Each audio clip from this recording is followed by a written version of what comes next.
Did you know that 8 out of 9 Hashiras watched at least one of their loved ones die? Now, I'm not saying having a trauma-inducing backstory is a requirement to becoming a Hashira, but there is a visible pattern. That said, here's every Hashira's tragic past explained.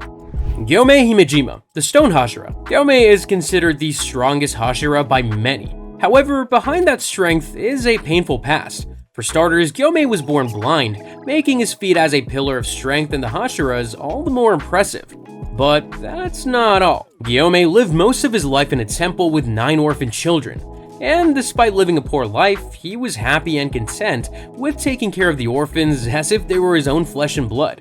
Since the temple was located in a demon-prone area, Gyomei had to light the wisteria incense to fend off the demons every night, and for a while, this was enough to ensure everyone's safety. That is, until one tragic night. One of the 9 orphans decided to go beyond the grounds, disobeying Gyomei's strict rule forbidding them from doing so.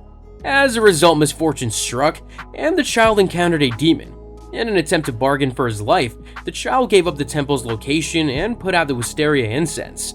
This allowed the demon to invade the temple, killing 4 of the orphans instantly. The rest of the children tried to escape, but they quickly met their demise, except for one girl, named Sayo, who Gyomei swore he'd protect with his life.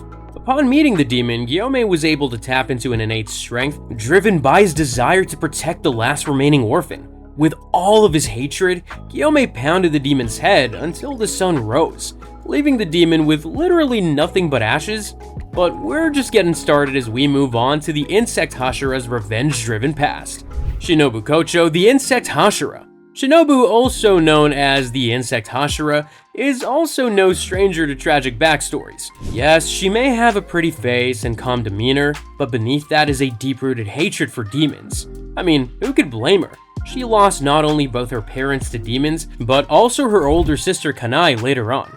At a young age, Shinobu and Kanai witnessed the deaths of their parents right before their eyes. The trauma resulted in both of them joining and training with the Demon Slayer Corps.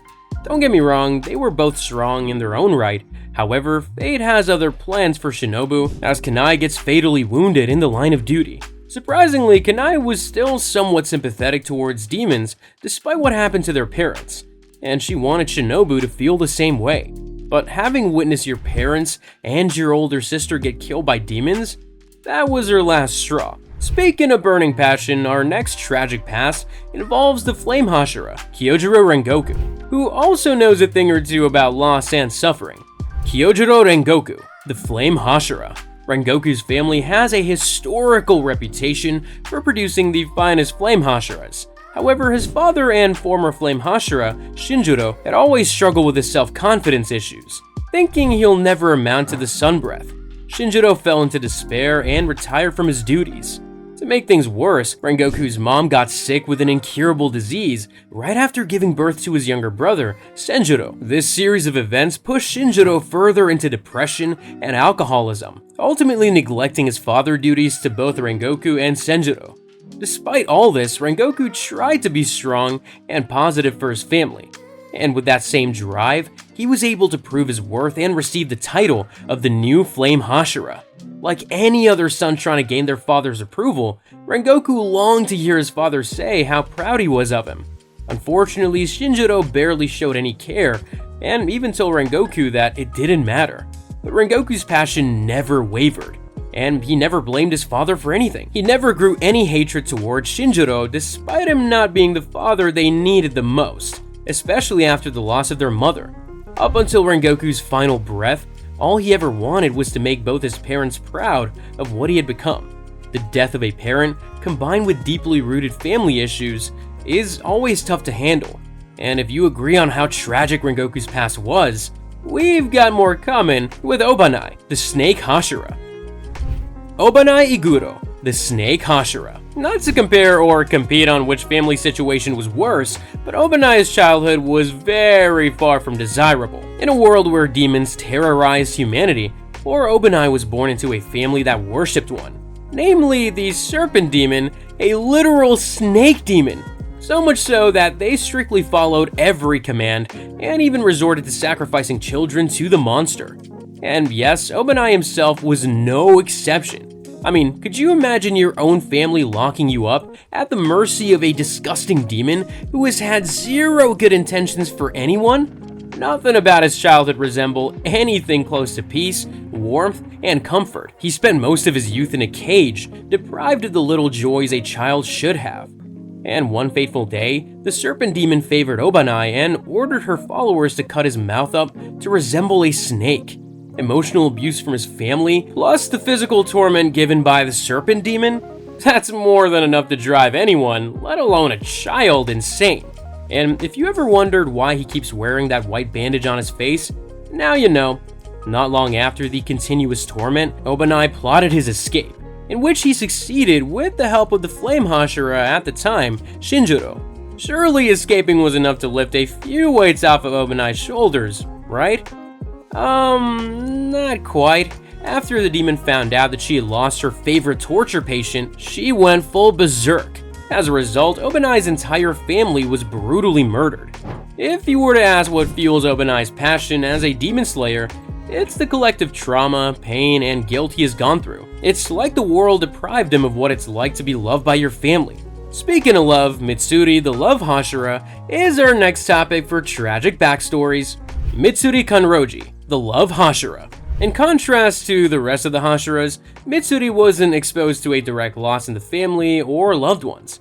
But to those who can relate to having low self-esteem, being pressured by societal expectations, or even having body dissatisfaction, Mitsuri's story hits right at home. Mitsuri was born with a unique body composition, making her physically bigger and stronger than a normal child. To compensate for her distinct anatomy, she developed a large appetite, equivalent to that of 3 sumo wrestlers at a young age.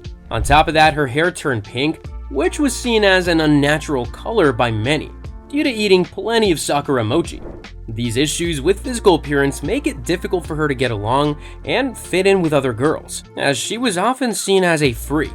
As a child, making friends and feeling like you belonged was a necessity, and Mitsuri had to suppress a lot of who she truly was to get even the slightest bit of acceptance from others. Therefore, she hid her strength, changed her hair color to black, and forced herself to eat like a normal girl to fit in.